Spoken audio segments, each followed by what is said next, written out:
Alcatraz jail, जहां अगर कैदी को खुला भी छोड़ दिया जाए तो वह भाग नहीं सकता था, लेकिन इतनी जबरदस्त सिक्योरिटी होने के बावजूद 3 कैदी यहाँ से भाग निकले और किसी को भनक तक नहीं हुई।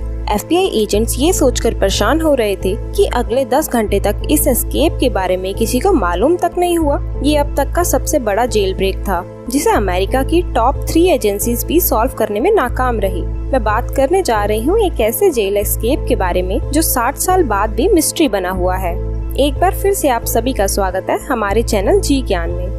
बीच समुद्र 22 एकड़ में फैला ये छोटा सा आइलैंड पैसिफिक ओशियन में मौजूद है। यहाँ दुनिया के सबसे खतरनाक क्रिमिनल को रखा जाता है। अल्काट्राज़ के नाम से फेमस ये आइलैंड एक चट्टान पर बना होने के कारण इसे द रॉक नाम से भी जाना जाता है। चारों ओर समुद्र से घिरे होने के साथ एक्स्ट्रा प्रोटेक्शन के लिए इसे चारों ओर 15 फीट लंबी फेंस भी लगाई गई है। 1934 में अल्काट्राज़ को फेडरल प्रिजन डिक्लेयर किया गया और बेहद टाइट सिक्योरिटी दी गई। कोई कैदी यहाँ से भागने की कोशिश ना करे, इसके लिए जेल ऑफिशियल को शूट एंड साइड के ऑर्डर भी दिए गए थे। मतलब यहाँ से जिंदा निकल पाना किसी के लिए भी आसान नहीं था। एजेंसीज का दावा था कि अल्काट्राज़ को एस्केप करना इम्पॉसिबल है, लेकिन 12 जून 1962 को कुछ ऐसा हुआ जिसे देख सारे एजेंसीज शर्मसार थी। 3 प्रिजनर्स कैसे बड़ी चालाकी से जेल से बाहर निकल गए और किसी को कानो कान खबर तक नहीं हुई। इस कहानी के 4 मेन कैरेक्टर थे। सबसे पहला फ्रैंक मॉरिस, जो बैंक रॉबरी के केस में बंद हुआ था। John Angeline and clearance Angeline, ये दोनों सगे भाई थे और ये भी बैंक रॉबरी के केस में यहाँ सजा काट रहे थे। एलन वेस्ट ये पहले किसी दूसरे प्रिजन में था जहाँ ये भागने की कोशिश कर चुका था।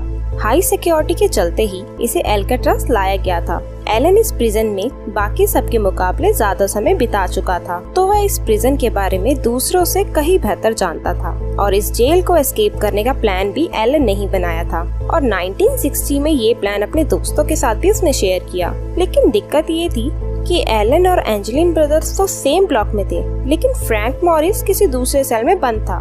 जेलर से कई बार रिक्वेस्ट करने के बाद आखिरकार मॉरिस को भी बी ब्लॉक में बाकी सबके साथ शिफ्ट कर दिया गया। अब ये चारों एक ही रो में बंद थे, जिससे कि इनका पहला टारगेट तो पूरा हो गया था। इसके बाद अगले 2 साल तक इन्होंने ऐसा भी क्या किया कि किसी को इनके प्लानिंग के बारे में भनक तक नहीं लगी। 12 जुलाई 1962 को जब प्रिजनर्स को असेंबली के लिए बुलाया गया तो मालूम हुआ कि 3 प्रिजनर्स गायब हैं। जब सेल्स को चेक किया गया तो पता चला कि एंजलिन ब्रदर्स और फ्रैंक मॉरिस अपने सेल में सोए हुए हैं, जो कि ये सब नॉर्मल नहीं था। जब जेलर ने उनके सेल्स को चेक किया तो कुछ ऐसा हुआ कि मानो जेलर के पैरों तले जमीन खिसक गई। उन्होंने देखा कि उन तीनों की जगह उनके बेड पर डमी हेड्स मौजूद थे। मतलब साफ था कि वो तीनों फरार हो चुके थे। पूरा जेल स्टाफ सदमे में था। उनके हिसाब से यहाँ से भागना संभव नहीं था। इसलिए जब उन्होंने पूरे आइलैंड पर सर्च ऑपरेशन चलाया, लेकिन उन तीनों का कुछ पता नहीं चला। सबके जहन में एक ही सवाल था कि आखिरकार ये तीनों भागे तो भागे कैसे। हैरानी की बात तो यह थी कि एस्केप का मास्टरमाइंड ही सेल में मौजूद था और बाकी तीनों फरार थे। ऐसा कैसे? FBI और अदर एजेंसीज को ये केस हैंडओवर किया गया। इन्वेस्टिगेशन के दौरान पता चला कि ये दोनों अपने सेल्स की दीवार में लगे वेंट को तोड़कर भागे थे। लेकिन प्रॉब्लम तो तब आई जब उन्होंने देखा कि 3 की जगह 4 वेंट तोड़े गए। चौथा वेंट था एलन वेस्ट का, जिसे फॉरेन कस्टडी में लिया गया। एलन वेस्ट ने इन्वेस्टिगेशन टीम को पूरा प्लान बताया, क्योंकि वह जानता था कि इसके पास कोई और दूसरा ऑप्शन नहीं है। एलन ने एक्सेप्ट किया कि ये सारा प्लान उसी का था और वह डमी हेड्स जेल से मिलने वाले मटेरियल से ही बनाया गया था। उन्होंने जैसा हमने बताया कि सेल की हर दीवार पे एक वेंट था जिसका साइज था 5 बाय 9 इंच। एलन जेल की मेंटेनेंस में काफी काम करा चुका था, इसलिए भी बी ब्लॉक के लूप होल को जानता था। उसे पता था कि ये वॉल सिर्फ 6 इंच मोरी है और दीवार पर लगे वेंट को बड़ी आसानी से बड़ा किया जा सकता है। पिछले 1 साल से वे इस काम को अंजाम दे रहे थे। किचन से मिले चम्मच चाकू की हेल्प से वो वेंट को बड़ा करते थे। एलन ने बताया कि उन्होंने जेल में मौजूद वैक्यूम क्लीनर का यूज करके एक ड्रिल मशीन भी बिल्ड की थी। वो इस काम को अंजाम तब देते थे जब जेल में म्यूजिक टाइम होता था।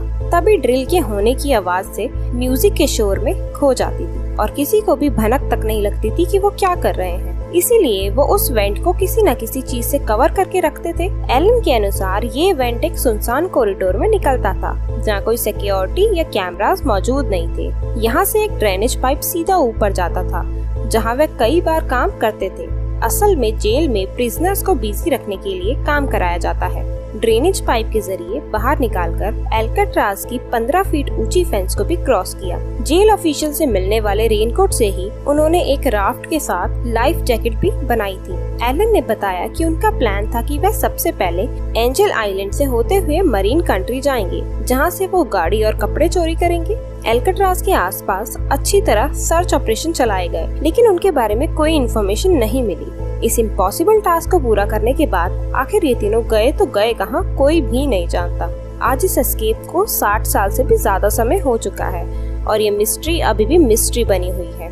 एल्काट्राज को अब नेशनल पार्क में कन्वर्ट कर दिया गया है और इसे टूरिज्म के लिए ओपन कर दिया गया है। आशा करती हूँ आपको ये वीडियो बेहद पसंद आई होगी। ऐसी और वीडियोस देखने के लिए हमें सब्सक्राइब करना ना भूलिएगा।